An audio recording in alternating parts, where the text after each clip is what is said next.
Hello everyone, welcome back to Insomnia Protocol. Tonight, we have another terrifying horror story for you. Before we start, please subscribe to the channel, hit the bell, and leave a comment below. Now, get ready, and let's dive in. Around that time, my life had quietly turned into one long math problem I could never quite solve. Every Friday, I'd sit at my tiny kitchen table with a legal pad, writing down what I owed before figuring out what could wait another week. Gas, rent, car insurance, minimum payment on a credit card I'd been carrying since community college. There was never enough left over to stop worrying. My old Honda wasn't helping. Every right turn came with a dull clunk somewhere underneath the front end. I kept telling myself I'd have it looked at after the next paycheck, except there never seemed to be a next paycheck that stretched far enough. My lease renewal showed up taped to my apartment door with another rent increase, and I remember standing there in the hallway longer than I should have, staring at the number like maybe it would change if I looked at it long enough.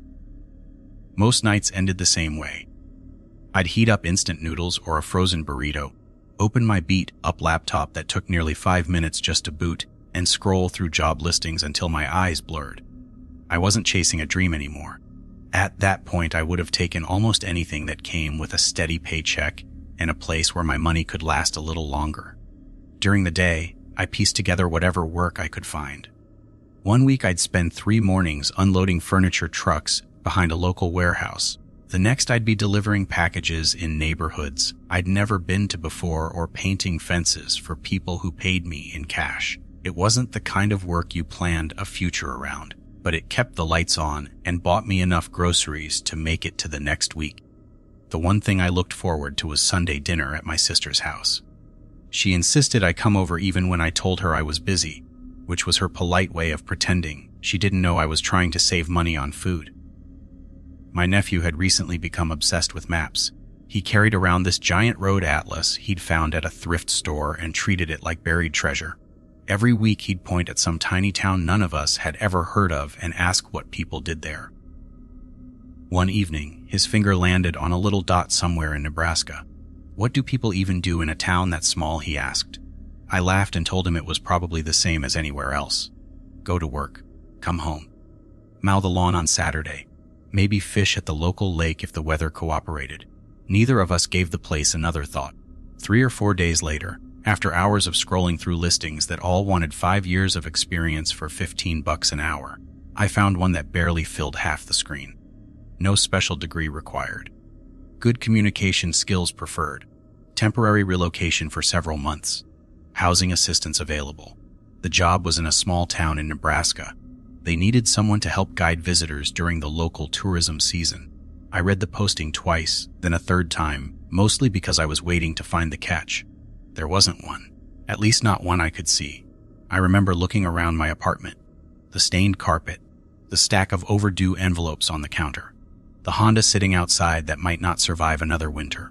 Leaving suddenly didn't feel like a crazy idea. It felt like the first practical decision I'd made in months. So I clicked apply before I could talk myself out of it. The confirmation email showed up the next afternoon while I was helping unload a shipment of dining tables behind a warehouse on the edge of town. I almost ignored the notification because I figured it was another rejection or one of those listings that wanted you to pay for a background check before they'd even talk to you. During my lunch break, I sat on the tailgate of my Honda, opened the message, and realized they actually wanted to interview me. It wasn't anything complicated. They asked if I could do a phone call the following morning. I said yes before I had time to second guess it. The interview lasted maybe 20 minutes. The woman on the phone introduced herself as Linda. She sounded older, polite, and almost distracted, like she'd already had the same conversation a dozen times that week. Most of her questions were exactly what I expected. Could I speak comfortably with strangers?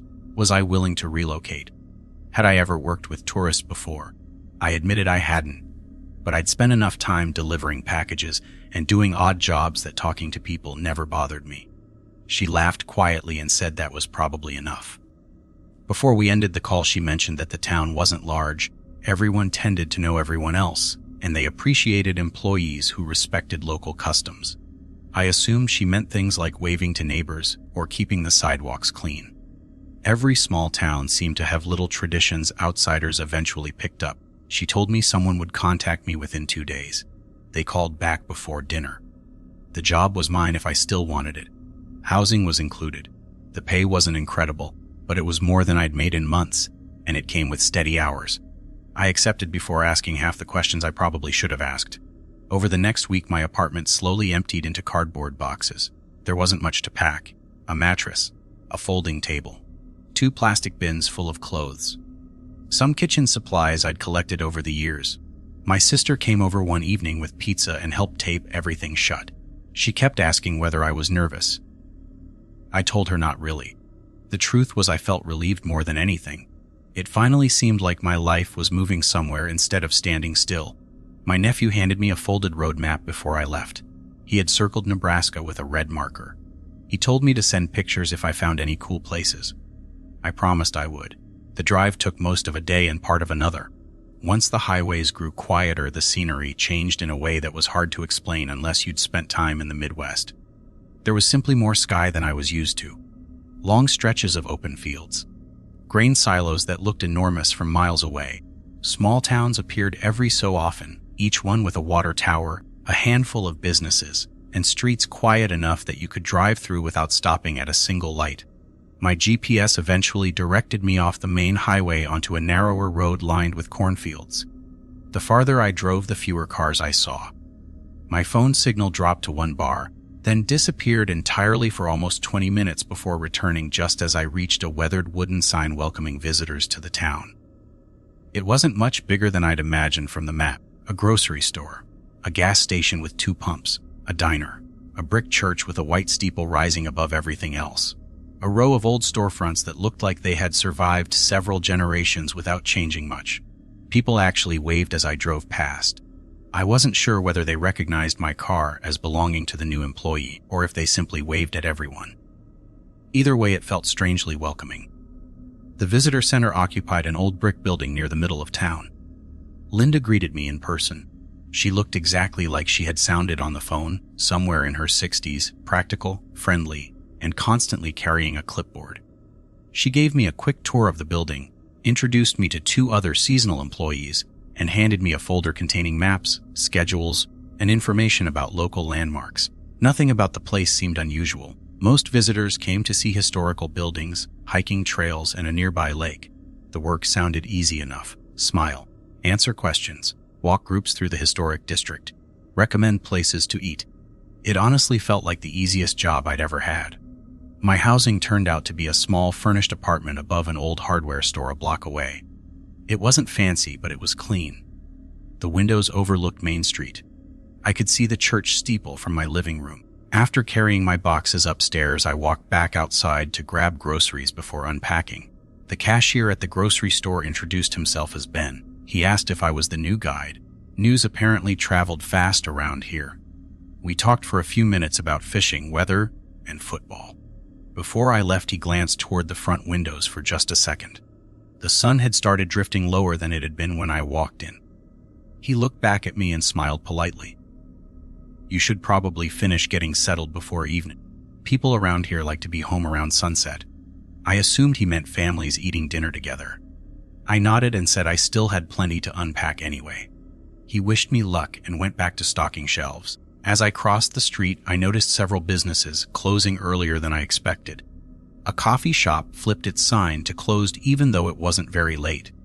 2 teenagers riding bicycles suddenly turned around and headed home without anyone calling them. An older man sweeping the sidewalk outside his barber shop looked up at the sky, checked his watch, and quietly carried the broom inside before locking the door. None of it seemed alarming. Small towns often kept different hours than cities. I carried my groceries upstairs and spent the next hour putting clothes into drawers and stacking canned food in the tiny kitchen. The apartment creaked every time the wind pushed against the building, but otherwise it was peaceful. Around dinner time, I opened one of the windows to let cooler air inside. Somewhere in the distance, I heard children laughing. A dog barked once. Then everything slowly became quieter than I expected. Not silent exactly, just empty. I looked outside and realized Main Street had almost no one left on it. A pickup truck rolled past. An elderly couple hurried toward their porch. Across the street, a woman watering flowers suddenly stopped, gathered her hose, and went inside without finishing the last section of her garden. I checked my phone. It wasn't even that late. Maybe everyone simply started their mornings early around here. I closed the window, heated up a frozen dinner, and told myself I'd ask about local business hours the next day. From somewhere outside, carried faintly through the walls of the old building, I heard the church bell ring once. I stopped eating for a second and listened. The sound drifted across town, deep enough that I could almost feel it through the floorboards. It wasn't unusually loud, just the kind of church bell you'd expect from an old building that had been standing longer than anyone could remember. I figured they rang it every evening. Plenty of places still did things like that. I finished dinner, washed the plastic tray, and started putting together the cheap bookshelf I'd brought with me. About a minute later, the bell rang again. I glanced toward the window without thinking. The street outside looked completely empty now. Every porch light I could see had been switched on, even though there was still enough daylight to see the sidewalks. That caught my attention more than the bell itself. It felt early for everyone to have settled in for the night. I walked over to the window and looked down at Main Street. The grocery store lights were off. The diner across the intersection had closed too. The only movement came from a newspaper blowing slowly across the pavement before catching against the curb. Then the bell rang for a third time. The sound lingered a little longer than the first two, fading into the evening until the town became strangely quiet again. I waited another minute, expecting traffic or someone walking home, but nothing happened. Eventually, I shrugged, closed the curtains, and went back to unpacking. The next morning, the town looked completely different. Cars were parked along Main Street. The diner had people eating breakfast. A couple of kids were riding scooters near the post office. Whatever had seemed unusual the night before had disappeared with daylight. I reported to the visitor center just before 8. Linda introduced me to a retired history teacher named Harold who volunteered there 3 mornings a week. He spent nearly 2 hours walking me through old photographs, local history, and stories visitors usually enjoyed hearing. Most of it was exactly what you'd expect. Railroad expansion, farming, floods that nearly wiped out the town decades ago, a fire that destroyed half the business district before it was rebuilt in brick. Harold had a way of telling stories that made even old census records sound interesting. During lunch, we walked over to the diner. The waitress already knew my name somehow. She poured coffee without asking and welcomed me like I'd lived there for years. People asked where I was from. They wanted to know how long I planned to stay. Nobody seemed suspicious of outsiders. If anything, they seemed genuinely happy someone new had arrived. It made the place feel comfortable in a way I hadn't expected. As we finished eating, I mentioned hearing the church bell the previous evening. Harold nodded. "Every day," he said. "Been doing that longer than I've been alive." I smiled and asked whether it marked dinner time or something similar. He stirred his coffee for a second before answering. "More or less, it helps people remember the hour." His answer felt oddly incomplete, but before I could ask anything else, another customer walked over to say hello and the conversation moved on. My first few days settled into a routine. Mornings at the visitor center. Afternoons leading small groups through the historic district. Evenings back at the apartment. The tourists were mostly families driving across the state or retired couples exploring small towns. They asked about local restaurants, fishing spots, and hiking trails. The job turned out to be easier than I'd hoped. For the first time in months, I wasn't calculating whether I could afford groceries before putting them in my cart. By the 4th day, I caught myself thinking I might stay longer than the temporary contract. There was something peaceful about the place. People smiled when they passed each other. Nobody seemed to be in a hurry. Doors stayed unlocked during business hours. Kids still rode bicycles without parents following behind them. Then little things started standing out. Nothing dramatic. Just details that didn't quite fit together. Every afternoon, sometime before sunset, conversations naturally ended. People looked at their watches more often. Shop owners quietly started closing up even if customers were still browsing. Nobody complained. They simply finished paying and left. One evening, I stayed at the visitor center organizing brochures, while Linda finished paperwork in her office. I looked outside and realized the parking lot had emptied much faster than usual. I joked that everyone in town must really love eating dinner early. Linda looked up from her desk for a moment. "You get used to the schedule around here," she said. "Most people don't like being out after dark if they don't have to be." I laughed a little and asked if there were a lot of coyotes nearby. She smiled politely, but she didn't answer the question. Instead, she checked the clock on the wall and closed her folder. "We should head out." We locked the building together. She wished me a good evening before getting into her truck. I noticed she drove away almost immediately instead of sitting there checking her phone like most people did these days. I started walking back toward my apartment. The church steeple stood above the rooftops, catching the last orange light of the setting sun. As I reached the corner, I heard someone calling from behind me. It was Ben from the grocery store. He was carrying 2 paper bags toward his pickup. "First week still treating you all right?" he asked. I told him it was probably the easiest job I'd ever had. He grinned. "Good. Just don't lose track of time around here." He looked toward the horizon for less than a second before opening his truck door. "Around here, people have a habit of heading inside before the evening bells." He said it casually, almost like mentioning tomorrow's weather. I nodded and said I had noticed everyone seemed to do that. He hesitated for a moment, as if he almost wanted to add something else, then simply wished me a good night and drove away. I stood there another few seconds watching his taillights disappear down the street. I still assumed it was nothing more than a local habit, maybe an old tradition everyone had grown up with. It never crossed my mind that I had just heard the first real warning anyone in town was willing to give me. By the end of my second week, I had settled into the kind of routine that makes days blend together. I woke up a little before 7, grabbed coffee from the diner, spent the morning answering questions from tourists, and walked small groups around town until late afternoon.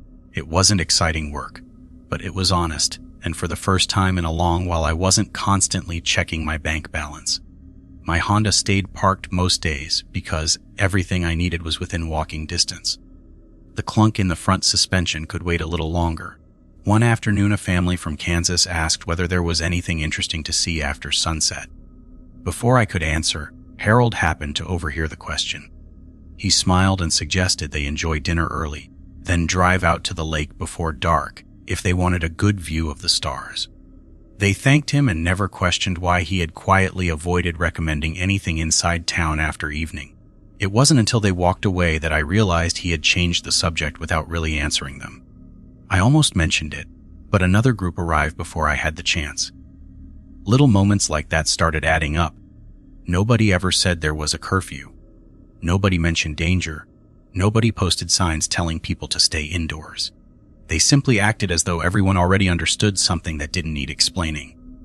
Even visitors somehow ended up leaving before sunset without anyone directly telling them to.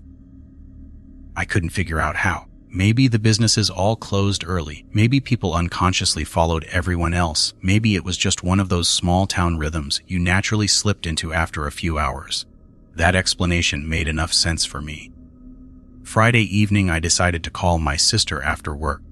I sat on the front steps outside my apartment while the weather was still pleasant. We talked for almost half an hour about nothing important.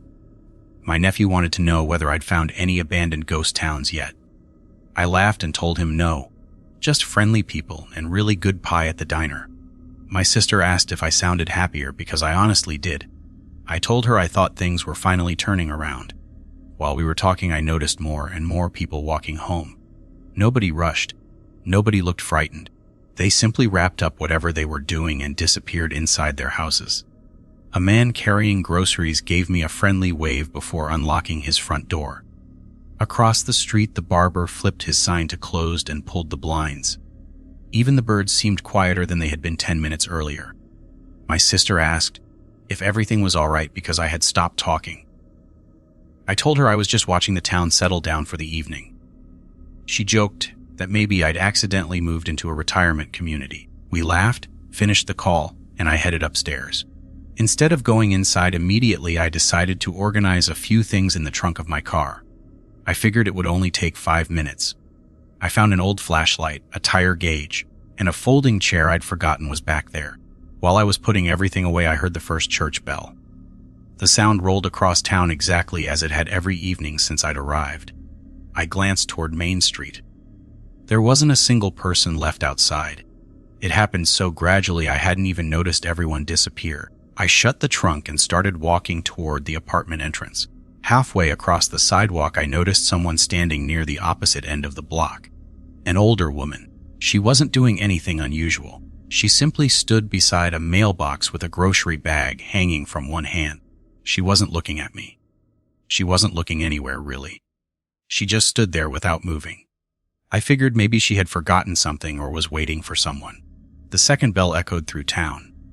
The woman still hadn't taken a single step. I slowed down without meaning to. Something about it felt off, although I couldn't have explained why. Then I heard a screen door open behind me. I turned and saw my downstairs neighbor, a man I'd only exchanged a few greetings with before. He was carrying a bag of trash toward the alley. The moment he noticed me still standing outside, he stopped walking.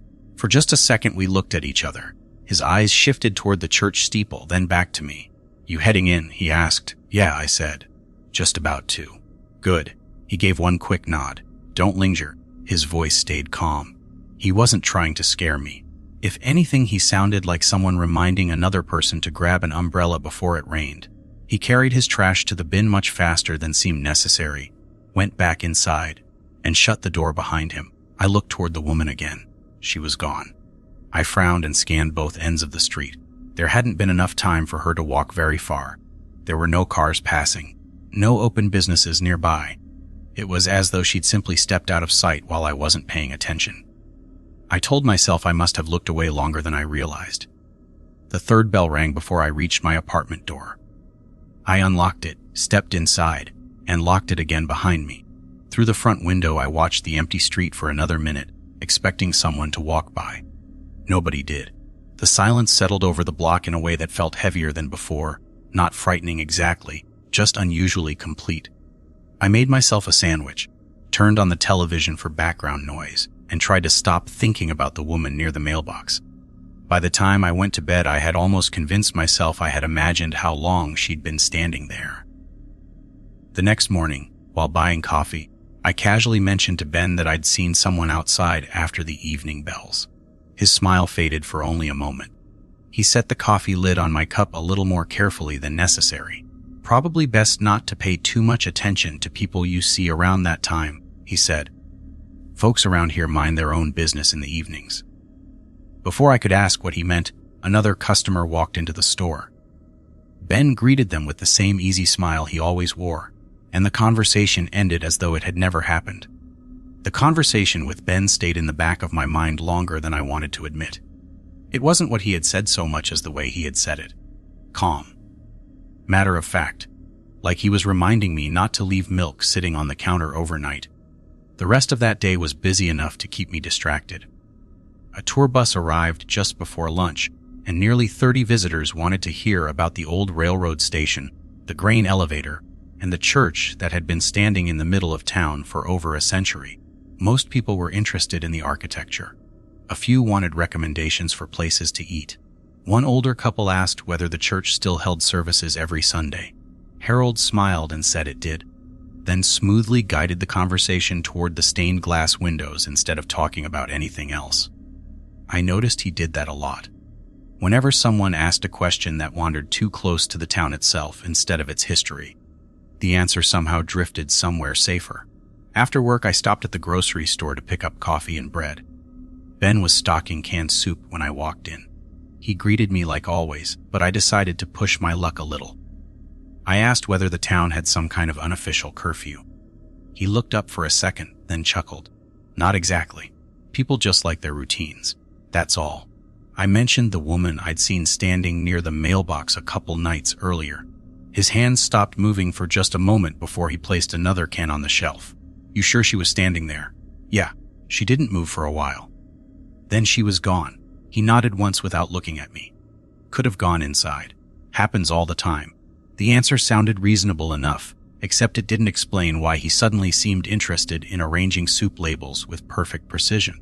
Before I could ask another question, an elderly customer walked around the corner of the aisle. Ben immediately started discussing tomorrow's weather, like we'd never been talking about anything else. I paid for my groceries and headed back outside. The afternoon breeze had picked up, carrying the smell of freshly cut grass across Main Street.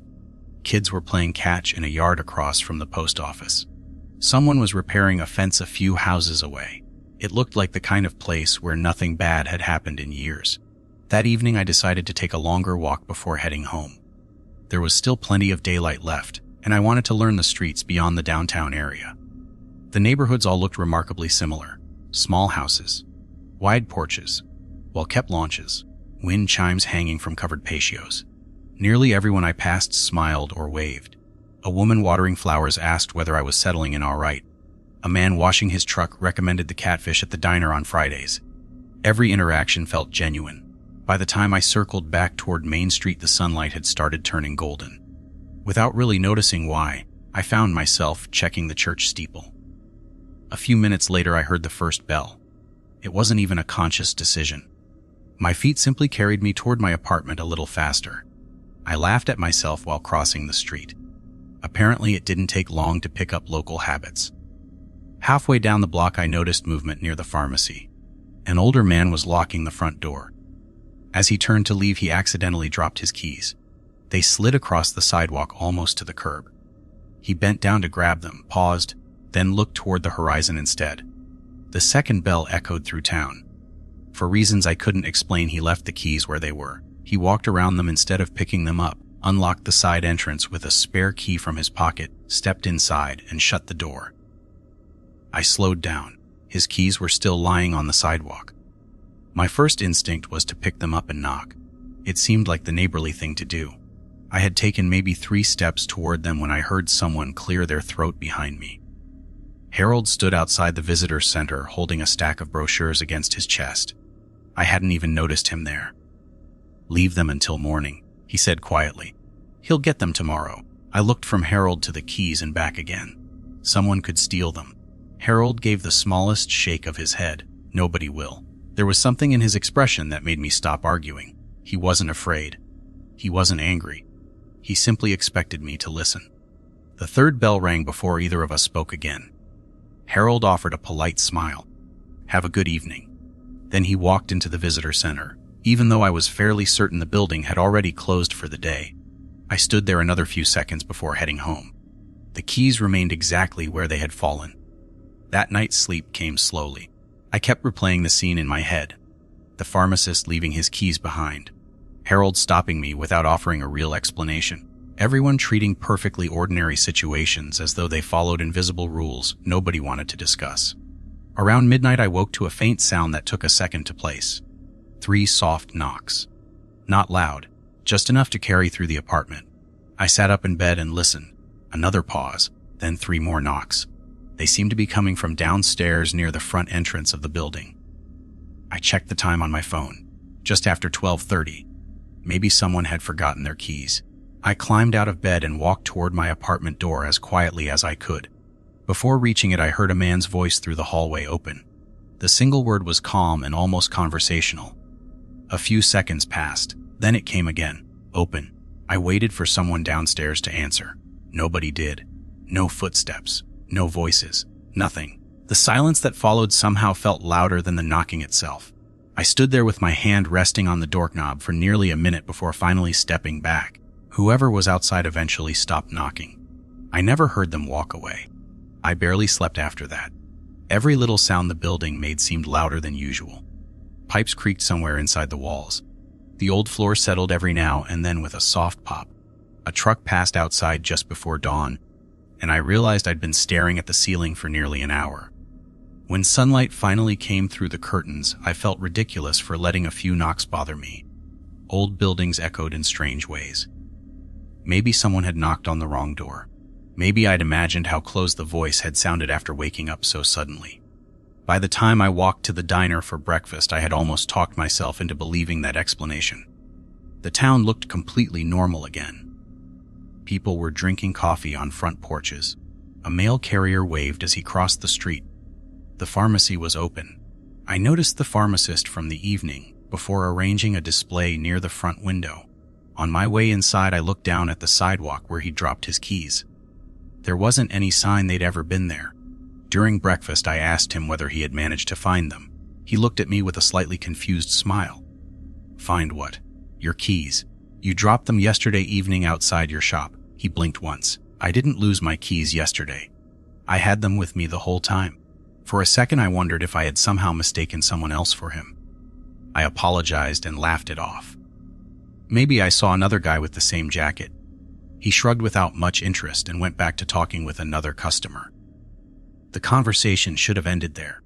Instead, it stayed with me all morning. I knew what I'd seen. The keys had landed near the curb. Harold had stopped me from picking them up. Unless every detail in my memory had somehow rearranged itself overnight, something didn't add up. Around noon, I caught Harold organizing brochures in the visitor center. I casually mentioned the pharmacist. Harold listened without interrupting. When I finished, he leaned against the counter for a moment. Sometimes it's better to let small things stay small. That's all, he said. I waited for more. He simply returned to sorting pamphlets. The answer irritated me more than I expected. Everyone in town seemed to know something, yet nobody would explain any of it. That afternoon, I led a walking tour through the historic district. About halfway through, we passed the church. One of the visitors asked whether they could come back later in the evening to take photographs, because the sunset looked beautiful behind the steeple. Before I could answer, Linda smiled politely and suggested sunrise instead. The lighting is much nicer in the morning, she said. The visitors accepted that without another question. I noticed Linda watching them until they climbed back onto their bus. Once it pulled away, she let out a breath so quietly I almost missed it. As we walked back toward the visitor center, I finally asked her something I'd been wondering about for days. Does everyone really go home because of the bells? She slowed down slightly but kept walking. Most people don't need reminding anymore. That wasn't really an answer. She looked at me for a moment. You'll get used to the rhythm here. That's what matters. I wanted to ask why. Instead, I noticed we were the only two people still outside. The sidewalks had emptied again with surprising speed. Linda checked the position of the sun almost automatically. You should head home, she said. I'll lock up here. I nodded and started back toward my apartment. About halfway there, I remembered I'd forgotten to buy laundry detergent. The grocery store was only another block away. I looked at the sky. There still seemed to be enough daylight. I figured I had plenty of time. Ben was mopping near the front registers when I walked in. He smiled when he saw me, but the smile disappeared as soon as he noticed what time it was. Need something quick, he asked. Just detergent. A minute. He didn't answer. Instead, he pointed toward the aisle. I grabbed the first bottle I saw and headed back. As Ben rang it up, he glanced toward the front windows. The first bell echoed through town. He handed me the receipt without putting it in a bag. Go on, I'll lock up behind you. I stepped outside. The air felt cooler than it had only a few minutes earlier. The street was almost empty again. I was halfway across the intersection when I realized someone was standing at the far end of the block. It looked like an older man wearing a dark coat. He wasn't facing me. He wasn't facing anything. He simply stood in the middle of the sidewalk without moving.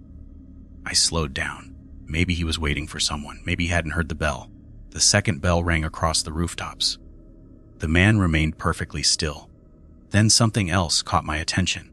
A young woman carrying 2 grocery bags approached from the opposite direction. She saw the man. Instead of walking past him, she quietly crossed the street, continued down the opposite sidewalk, then crossed back after she had gone nearly half a block out of her way. She never looked directly at him. She never spoke. She acted as though changing her route was the most natural thing in the world. I stood there watching until she disappeared around a corner. The man still hadn't moved. A strange feeling settled into my stomach. It wasn't fear exactly. It was the uncomfortable sensation that everyone else understood a situation I couldn't even recognize. I almost walked toward him. Maybe he needed help. Maybe he was sick. Before I took another step, I heard Ben's voice behind me. Don't. It wasn't loud. It wasn't panicked. Just one firm word. I turned around. Ben was standing in the grocery store doorway with one hand still holding the lock. His expression had completely changed. He wasn't looking at me. He was looking past me toward the motionless man. Go home, he said quietly. Now. I looked back toward the sidewalk. The man was still there, exactly where he had been, his arms hanging naturally at his sides. I couldn't shake the feeling that, if I walked any closer, I would somehow be doing the wrong thing, even though I had no logical reason to believe it. The third bell began to ring. Without another word, I turned and walked toward my apartment. I fought the urge to glance over my shoulder until I reached the front door. Just before stepping inside, curiosity got the better of me. I looked back anyway. The sidewalk where the man had been standing was empty. I stood inside my apartment for a long time after locking the door. The lights in the buildings across the street glowed warmly through their curtains, but the sidewalks remained completely empty. I kept expecting someone to walk past. Maybe the man I'd seen a minute earlier, maybe Ben heading home after closing the store. Nothing happened. Eventually, I convinced myself that whoever he'd been had simply gone inside while I wasn't looking. It wasn't a satisfying explanation, but it was the only one that fit the world I understood. The next morning, I woke up determined to stop reading into every little thing. Small towns had habits. Cities had habits. Maybe this place just happened to take evenings more seriously than anywhere I'd lived before. Work helped. Saturdays brought more visitors than usual, and the visitor center stayed busy from the moment we opened. Families wanted recommendations for picnic spots. A retired couple spent nearly 20 minutes asking Harold about the old train depot. Around lunchtime, a man in his 40s walked in carrying an expensive camera around his neck. He introduced himself as a travel photographer driving across several states documenting overlooked towns. He said ours had been recommended by someone at a campground 2 counties away. Linda welcomed him, handed him a brochure, and answered his questions about local landmarks. Everything seemed perfectly normal until he casually mentioned that he liked photographing streets at dusk because the light was softer. I watched Linda's smile freeze for just the smallest fraction of a second. She recovered almost immediately and suggested sunrise instead.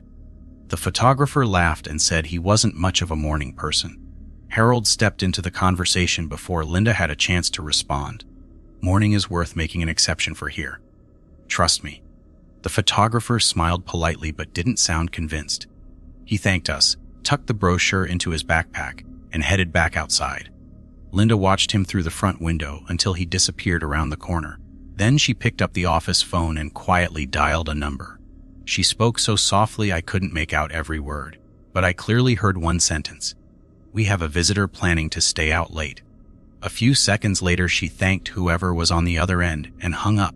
When she noticed me looking in her direction, she simply smiled and asked if I could restock the map display near the entrance. I didn't bring the call up.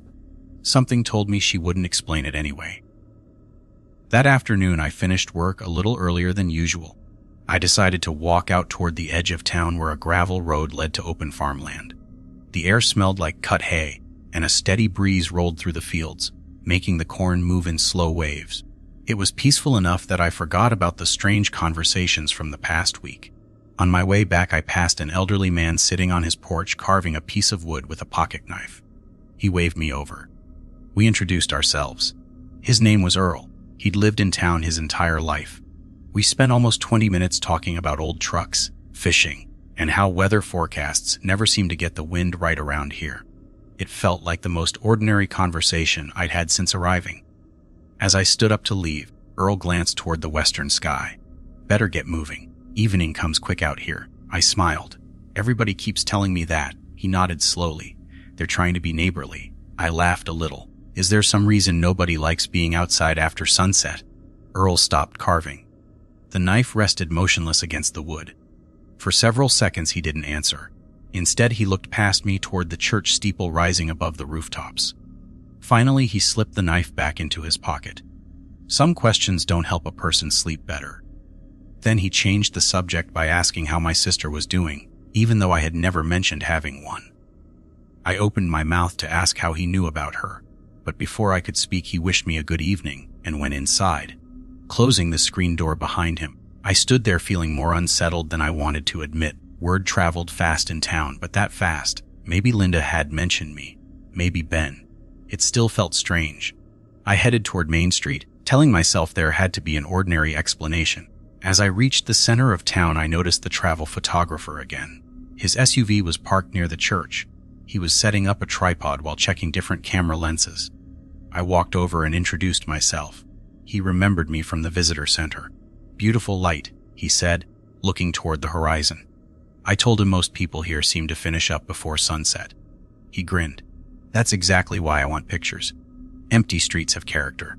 Before I could think of a response, Harold appeared from across the road. I had no idea where he'd come from.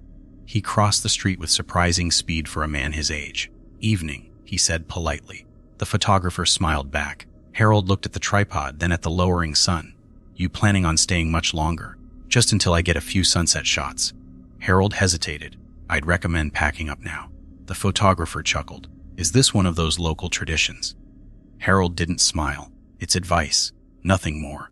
The photographer thanked him but went back to adjusting his camera. Harold looked at me for a brief moment. There was no anger in his face, just concern. He gave a small nod toward my apartment.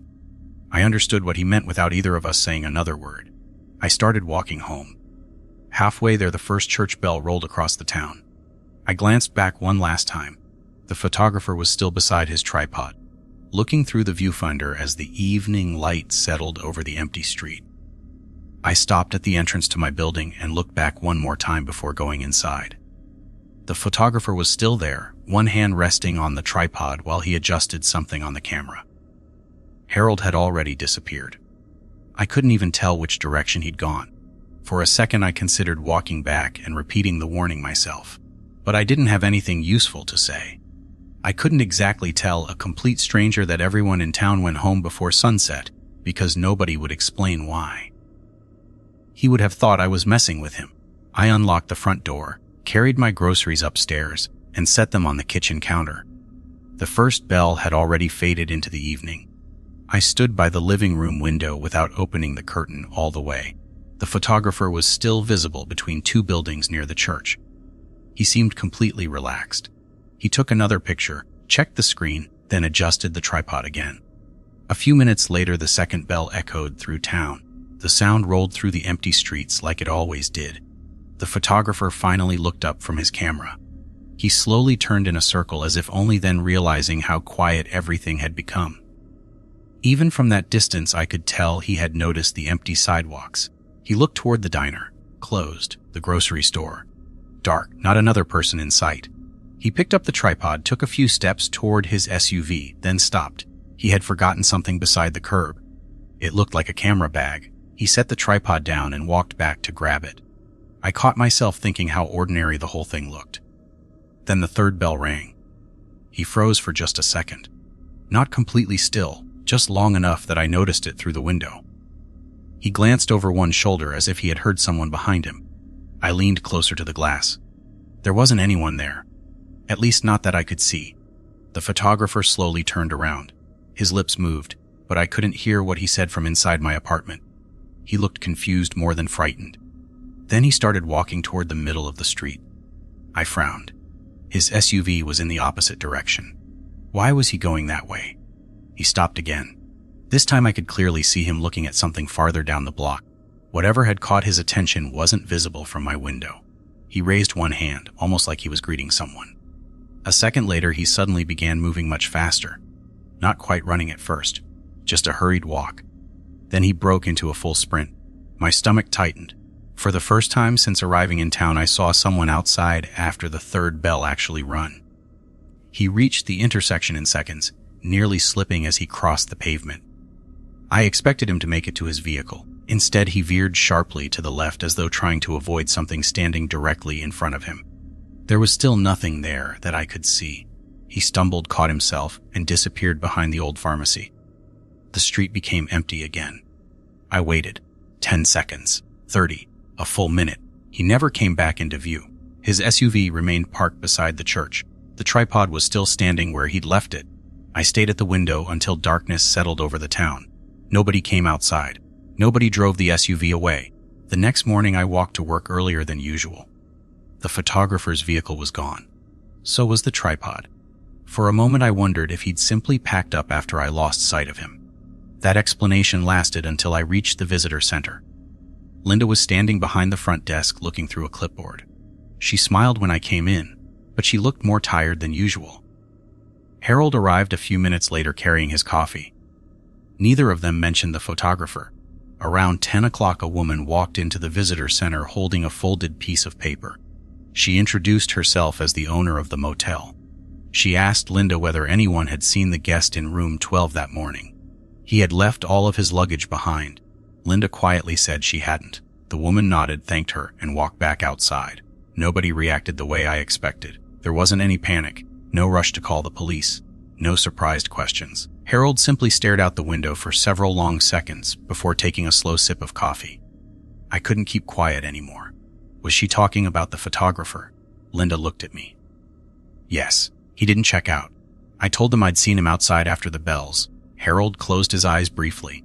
Linda didn't ask what happened next. She only asked one question. Did he run?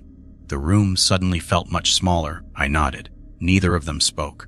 Harold quietly placed his coffee on the desk and walked into the back office without another word. Linda rubbed the bridge of her nose and looked toward the front windows. Finally, she spoke so softly I almost didn't hear her. I wish he hadn't done that. Nobody said anything for several seconds after that. Linda remained standing behind the counter with one hand resting on the edge of the desk. She wasn't shocked by what I had told her. If anything, she looked disappointed, like someone who had watched the same mistake happen too many times before. I waited for one of them to explain what was going on. Instead, Harold came back from the office carrying another stack of brochures as though nothing unusual had happened. He placed them beside the maps and asked whether I could refill the display before the afternoon visitors arrived. I stared at him for a second. You're really not going to talk about this? Harold looked at me with tired eyes. There's nothing useful to say today. The answer irritated me more than I expected. A man had apparently vanished after running through an empty street, and everyone in town acted as though discussing it would somehow make things worse. The rest of the morning passed in an uncomfortable silence. I tried focusing on work, but every time I looked out the visitor center windows, I remembered the photographer sprinting across the intersection.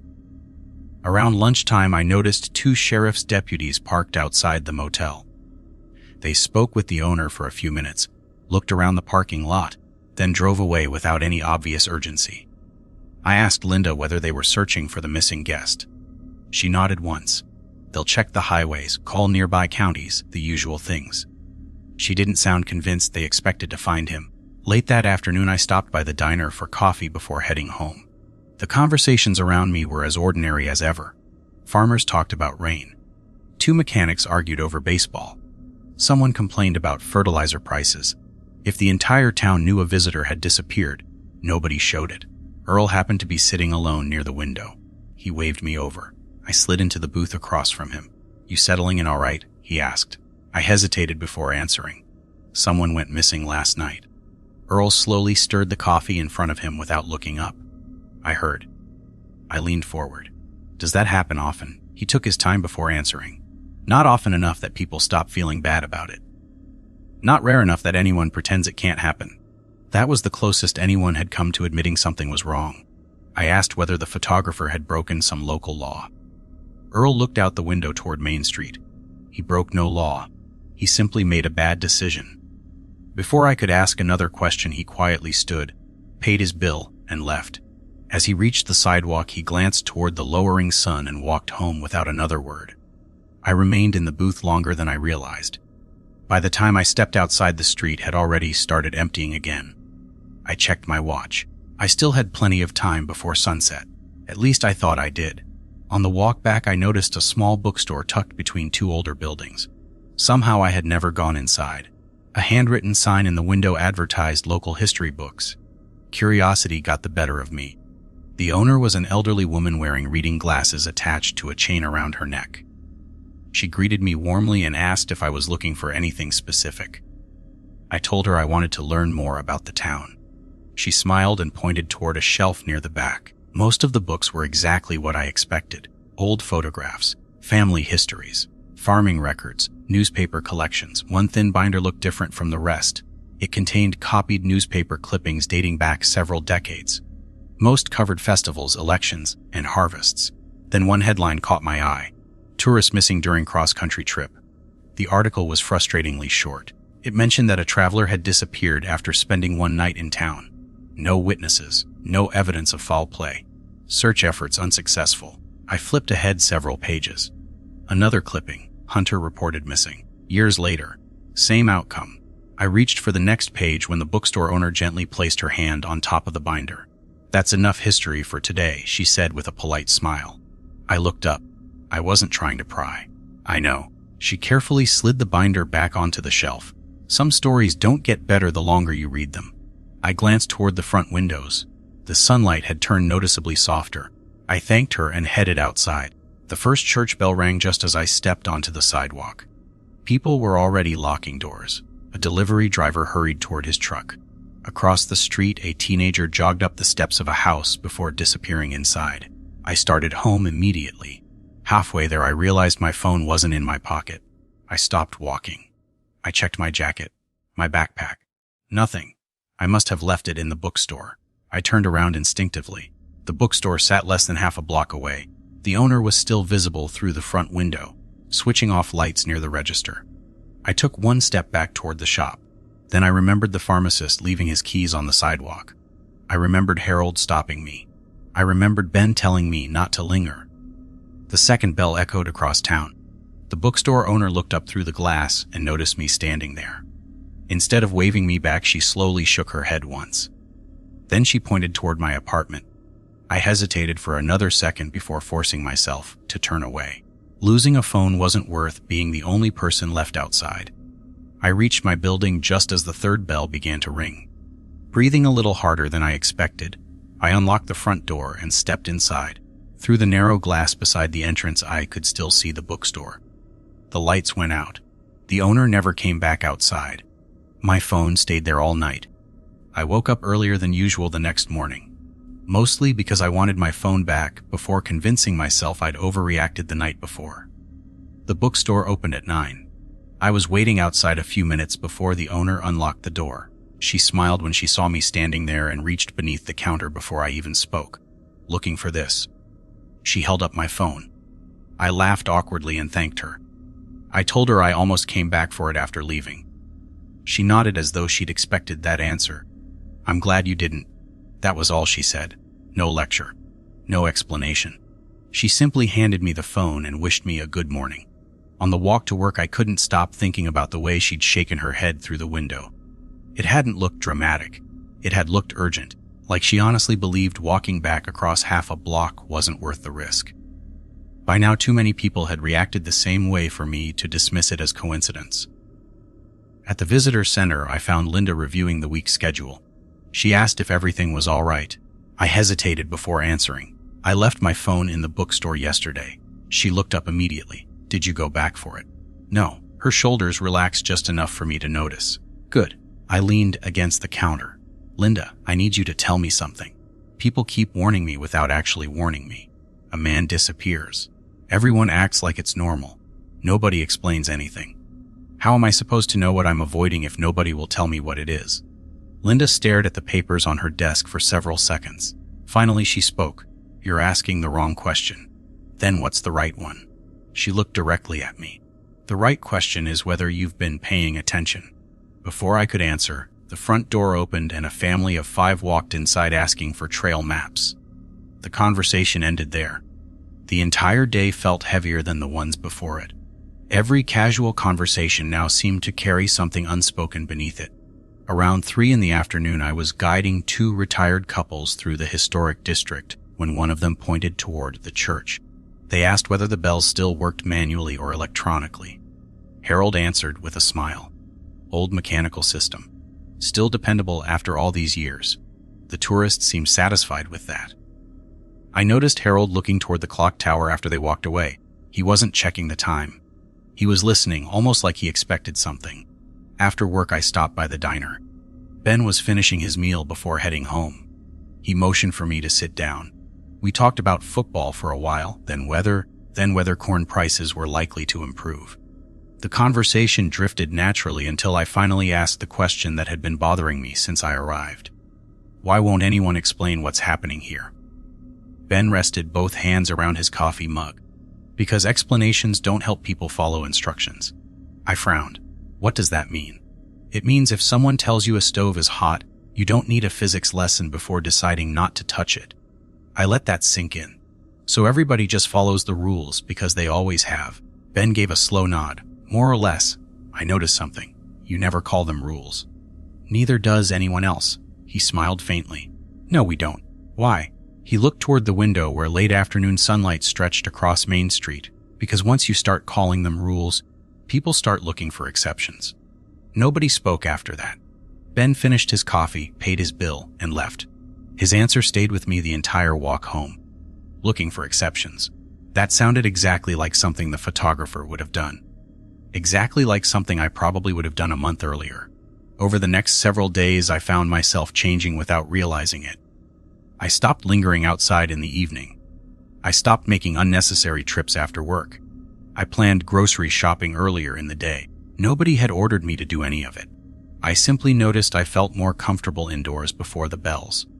One Thursday afternoon, a delivery truck arrived later than expected.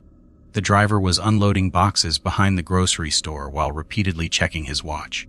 Ben helped him carry supplies inside much faster than usual. The driver laughed and said something I couldn't hear. Ben answered, and even from across the street, I could tell his smile had disappeared. The driver shrugged and continued unloading. 10 minutes later, I heard the first bell.